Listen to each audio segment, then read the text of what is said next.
Hello students, இப்போ நம்ம இதில் பார்க்க போகிறது 7ஆம் வகுப்பு கணிதம் 2ஆம் பருவம் 3வது பாடம் பார்த்தீங்கன்னா இயற்கணிதம் பயிற்சி 3.1ல் 5வது கொஷினில் 4 கொஷின் கேட்டுக்கிறாங்க. அதுக்கு ஆன்சர் பார்க்கலாம். 5வது கொஷின் பாருங்கள். பின்வரும் எண்களை அடுக்கு குறியீடுகளாக்குக. அடுக்கு குறியீடாக நம்ம மாற்றணும். அப்போ இதுக்கு காரணிப்படுத்தணும். அப்போ பாருங்கள், ஃபர்ஸ்ட் கொஷின் 512.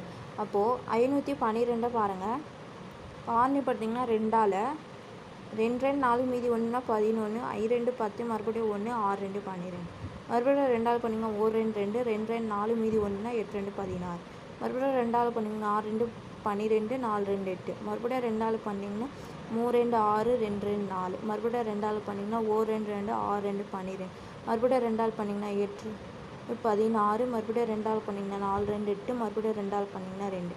அப்போது 2 எவ்வளோ வருதுன்னு பாருங்கள். 1 2 3 4 5 6 7 8 9 வருது.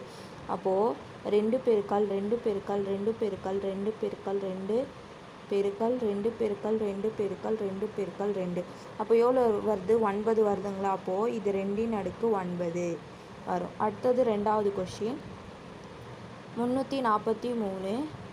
இதுவும் அதே மாதிரி தான். 343 நீங்கள் 7ஆல் வகுக்கலாம். அப்போ 7ஆல் வகுத்திங்கன்னா 49 வந்து வரும். அப்போ மறுபடியும் 7ஆல் 7 49. அப்போ 7 எவ்வளோ வருது? 3 முறை வருது. அப்போது 7 பெருக்கல் 7 பெருக்கல் 7. அப்போது இது 7 அடுக்கு எவ்வளோ வருது? 3. அப்போது 7 அடுக்கு 3ன்னு வரும். அடுத்தது 3வது கொஷின். 3வது பாருங்கள், 729. அப்போ இது பார்த்திங்கன்னா 3ஆம் வாய்ப்பாடில் வகுப்பு வரும். 729னா 3ஆம் வாய்ப்பாடில் 2 6 மீதி 1னா 12 4 12 3 9 மறுபடியும் 3ஆல் பண்ணிங்கன்னா 8 24 1 3 3 மறுபடியும் 3ஆல் பண்ணிங்கன்னா 2 6 21னா 7 21 மறுபடியும் 3ஆல் பண்ணிங்கன்னா 9 27 மறுபடியும் 3ஆல் பண்ணிங்கன்னா 3 9. அப்போ எத்தனை 3 வருது? 1 2 3 4 5 6. அப்போது 1 3 பெருக்கல் 3 பெருக்கல் 3 3 பெருக்கல் 3 பெருக்கல் 3 அப்போ 6 முறை வருதுன்னா 3 அடுக்கு 6ன்னு வரும் அடுக்கில்.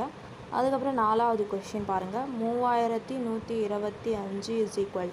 அப்போ இது காரணிப்படுத்திங்கன்னா 3125னா 5ஆம் வாய்ப்பாடில் வகுப்படும். 5ஆல் பண்ணிங்க 6 5 30 மீதி 1னா 12. அப்போது 2 5 10 மீதி 2னா 5 5 25. அப்போ மறுபடியும் 2ஆல் பண்ணிங்கன்னா 1 5 5 மீதி 1னா 12 2 5 10 மறுபடியும் 2னா 25 5 5 25 மறுபடியும் 2ஆல் பண்ணிங்கன்னா 2 5 10 மீதி 2னா 5 5 25.